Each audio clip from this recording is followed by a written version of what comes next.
देखिए, अली अमीन गंडापुर और सोहेल अफरीदी में 19-20 का ही फ़र्क है, कोई ज़्यादा फ़र्क तो नहीं है। अच्छा। अली अमीन के पास भी कोई स्ट्रैटेजी नहीं थी और अली सोहेल अफरीदी के पास भी कोई स्ट्रैटेजी नहीं है।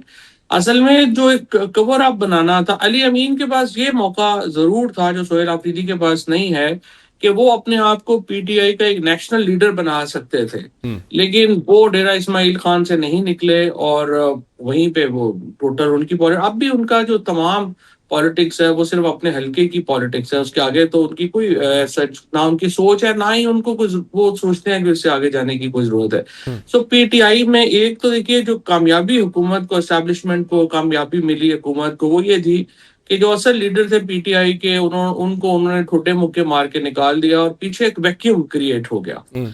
अब उस वैक्यूम में जो नुकसान हुआ वो ये हुआ है कि स्ट्रक्चर नहीं है। अब सारी पॉलिटिक्स पाकिस्तान की इमरान खान के इर्द-गिर्द ही घूमती है। सो इमरान खान को जो इंडिविजुअली वो नुकसान पहुँचाना चाहते थे, उसके बजाय इमरान खान और ऊपर चले गए हुँ। और पार्टी जो है वो खत्म हो गई। देखिए ना, 2 मिथ्स थी बड़ी जिनके ऊपर सारी हुकूमत की या हुक्मरानों की जो पॉलिसी थी वो कायम थी। एक मिथ ये थी कि इमरान खान तो हफ्ता जेल में नहीं निकालेंगे। ठीक ज़ाहिर है। है कि इमरान खान ने वो मिथ गलत साबित कर दी।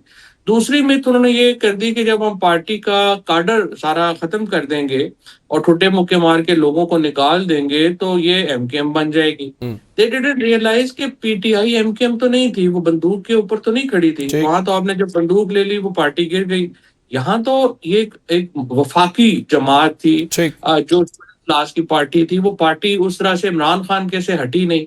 सो अब उसके नतीजे में हुआ ये कि इमरान खान को पीटीआई को उसका नुकसान ये हुआ, इमरान खान को नुकसान नहीं हुआ। जो मैंने ये कहा कि एस्टेब्लिशमेंट में और इमरान खान में सिर्फ़ एक ही कंसेंसस हुआ कि पीटीआई नहीं होनी चाहिए।